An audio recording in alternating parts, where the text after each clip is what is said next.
Very cool. Hello, welcome to Not Mark II Golf Stories. Today I'm here at Tatton VW show. This is Ashley, and this is his VW XL1. That's it. Don't see many of these around, so let's have a quick look at it. Let's go.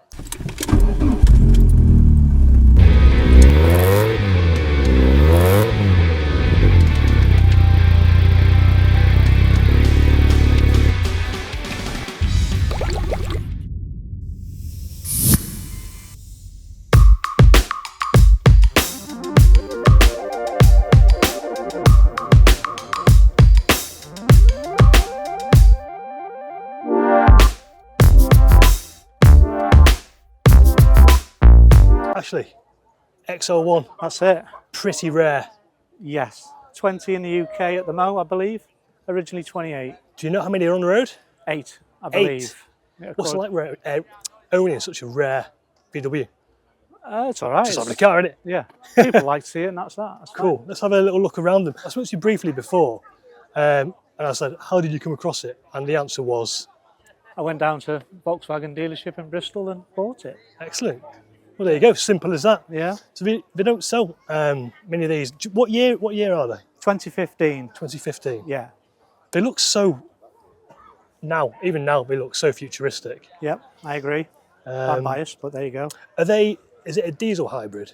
It's a 800cc diesel twin, so basically they cut a 1.6 Polo of the day in half and turned it to an 800cc twin, and then it's got a small battery pack, I believe around about 13 kilowatt battery, something like that. It's only little. And I believe the fuel economy is absolutely incredible on it. Is it something like 100 miles per gallon, is it? The target for the design was to do 100 kilometres for 1 litre, Right. which works out roughly around 300 to the gallon in the UK. Wow. In the real world, it'll do about 220, 240, depending on how you're doing it. Yeah. And it does about 45 miles on its battery alone, Right. if you force it. Cool. So would you say this is probably the first hybrid Volkswagen did then? Would you know? I wouldn't know, it could be, I don't know. Yeah. Obviously it's got these awesome doors and the seats are offset. Are there any sort of other quirks that you found with it? No quirks as such. It's got the maximum payload's 150 kilos, so it's not the most practical thing in the world. The charging stuff, which normally lives in the boot, Right. lives at home. So sort of did add it separate to save weight. Yeah. So it weighs around 800 kilos.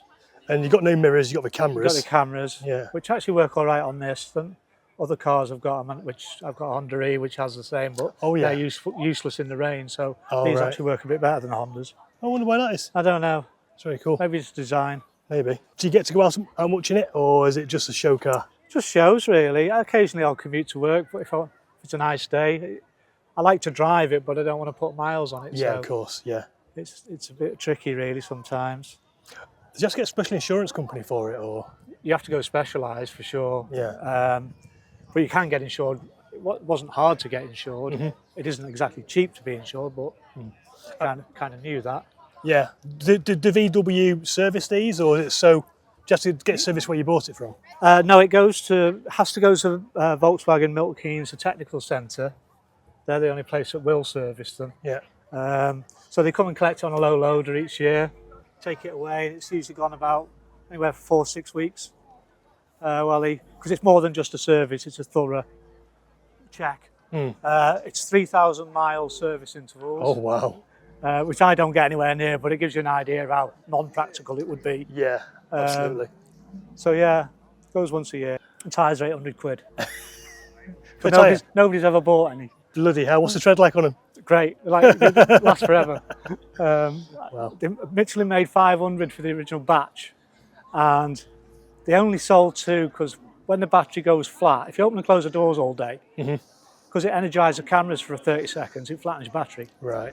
And once it's dead, you can't do anything. It's all locked up, it won't move. Oh God. So one guy managed to flatten his, and because they dragged it onto the low loader to recover it, flat spotted his rear tyres. Oh no. So he had to have 2 new tyres, and they're the only 2 that have actually been put on out of the original 500. Oh wow. Yeah.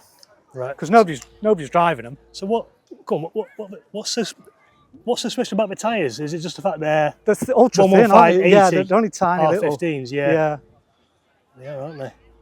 And with them being rolling designed for rolling resistance. Yeah. They're hard wearing, Right. and so they don't really wear out. Cool.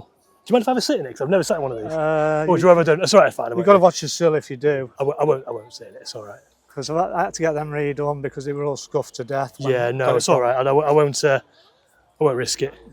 So the rear seat's fixed in that position on the passenger side. Yeah. So the idea being they could make it narrower because you wouldn't be sat shoulder to shoulder. Okay, that answers one of my questions I had about it. They're just so cool, aren't they? They I love are. the gull wing doors on it. Yeah, very nice. I should have parked it next to that Merc over there. Yeah, It would have yeah, looked yeah, good. yeah. They're great cars, aren't Oh, they? I love it. Listen, thank you very much Oh, for you're your welcome. time. You should talk to me about your car. It's brilliant. No worries. If you guys seen one of these around, let me know down in the comments below. Give us a like and subscribe. Thank you. Cheers. Thanks very much.